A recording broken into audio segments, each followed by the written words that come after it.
Hey everybody, it's TF Note. Welcome back to the channel, and today I'm finally getting to my top 10 favorite figures of 2021. Yes, I know I'm very late to this video. Sadly, I was very sick up when it was time for me to make this video, so I just was not able to. I had to postpone it. Now I'm back, much better health, and we're gonna jump right along. We had some really great figures that were released this year. You're about to see some of my favorites here.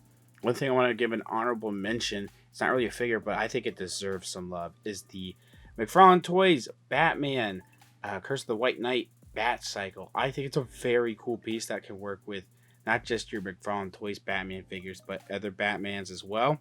I think they did a really good job. It's a very fun piece to have, and I really enjoyed it when I had it. So let's go ahead and take a look at number 10. So coming in at number 10, it's going to be my favorite Marvel Legends of the year. That was going to be the PS5 Miles Morales. Now, in the original video I did for my top 10 favorite Marvel Legends, I would say that Ultron was really close to basically dethroning this figure, but I couldn't help it. This figure I really enjoyed. There's just a few problems with my particular figure, mostly some of the tight joints as well as a few paint splotches, but the details and sculpting, there's all the small details that you got on this guy here. The rest of the articulation, besides a few joints, is really good. There's just some stiffness in the joints, really. It comes with an alternate head as well as tons of different alternate hands, and still comes with a Build-A-Figure piece. So this figure has a lot going for it, and it's really awesome. Now, coming in at number 9, I'm going to put Bo-Katan. It's my favorite Black Series of the year. I love this figure so much, man. Everything about it when it comes to the detail on the suit and throughout the whole body, basically. Her accessories, her helmet's really nice. Maybe a little too big, but still really awesome. I like this to Katie Sackhoff. It's just a really awesome figure, a very fun figure to have. I could not put this figure down when I got it earlier this back in 2021, and I just had so much fun with it. My number 8 choice is going to be the Mezco 112 Collective Dr. Fate. It seems a little low on a list like this. This is the only Mezco I got that came out last year.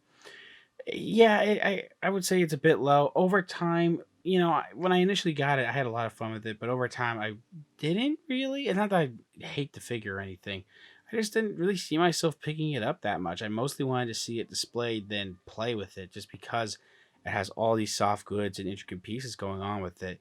It's a very awesome piece, though. It's one of the nicest pieces I have in my collection, with a nice light up feature, even though that gets in the way of the head articulation. It's decent articulation out the whole body, even with the tailored goods that might get in the way usually. They're really decent here, and he has a lot of great accessories. Of course, the detail on this guy is awesome, so it's definitely the best Dr. Fate figure we have, I think, and it's a very nice piece. Number 7 is going to be the Friday the 13th Part 7 Jason Voorhees figure from Neca here. I can't believe I like this figure as much as I do. I didn't expect to hate this figure at all, but I didn't expect to like it as much as I did either. I really like this figure. I don't know what it is about it. It's just, they really pulled out all the stops with this thing, man. This might be their best Jason that they've made. It comes with some really great accessories. Actually, some very decent articulation for NECA, because sometimes the articulation is not great. Of course, it usually has great paint and sculpt and whatnot on the figure. I think they did an absolutely fantastic job overall capturing this version of Jason here. And it's not even particularly my favorite look for Jason, but just the way that they did it absolutely perfectly. Number 6 is going to be Frankenstein's monster. Very happy that NECA is actually making Universal monsters. I wanted them to for years, and their first attempt here with Frankenstein. Oh man, love this figure so much. Looks just like Boris Karloff. They got all the details that they needed to write with this version here. It is such a great figure. It comes with a ton of different accessories. The articulation could be a little bit better. I think they're mostly focusing on the sculpt over the articulation though, so can't really fault it for that. It's still just an incredibly awesome piece. We're getting to the top 5, and at number 5 is going to be the RJ McCready figure from NECA. This is from The Thing, the Outpost 31 version. I don't have the other one that came out that comes with a flamethrower. I kind of wish I did, but I didn't really feel like having 2 McCreadys in my collection. Either way, though, if you get one or the other, you're going to be satisfied. The only thing I don't like about this figure is that I don't think it has a perfect likeness to Kurt Russell. It's still a great figure. I absolutely love what they did with this figure. To all the details that make it look like McCready's outfit and whatnot, to all the accessories that this comes with, and the articulation is actually decent. as well as all the different parts, like the different gloves and whatnot, different heads, how you can put the hat on. Man, it's just an absolutely fun figure, and I really hope they continue this line. Number 4 is going to be the Sentinel SV Action Miles Morales from Spider-Man Into the Spider-Verse. That's right, there's 2 Miles Morales figures on the list. Couldn't help it. I love this figure, man. It's absolutely great. I have to say, though, my initial one did have problems. So the one that I actually reviewed broke, but I was able to get a replacement through GameStop. So I still have it. It's still a great figure, man. I absolutely love it. Great articulation. Some of the different pieces, the jacket being like all plastic and pre-posed isn't the greatest thing, but I'm fine with it. It still comes with a ton of accessories, great details and articulation. It's absolutely a fun figure. And yeah, I think the rest of the SV Action line for Sentinels Into the Spider-Verse stuff is going to be extremely solid.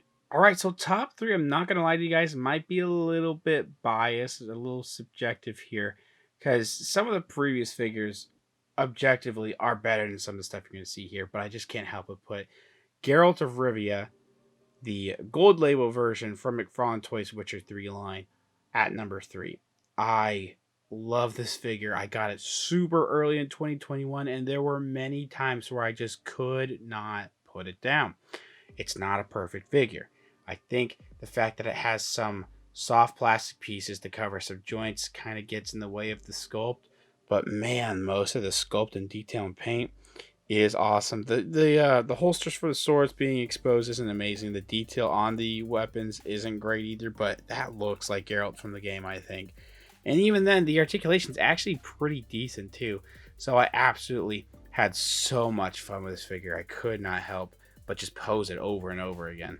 At number 2 is going to be the SH Figure Arts Jujutsu Kaisen Yuji Todori. I absolutely love this figure. The only thing this figure needs is a smiling face, which I don't think we're ever going to get with this guy. With other figures, we're getting another Sukuna face, but I don't think we're ever going to get a smiling face for this guy. Anyway, everything else about this figure, man, I absolutely love. The articulation is very solid.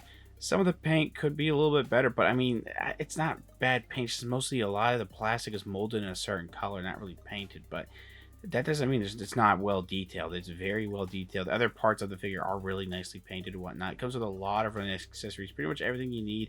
You can recreate some really great poses with this guy. Absolutely love this figure. And my number 1 figure of the year has to be the McFarlane Toys Toru. I'm just kidding.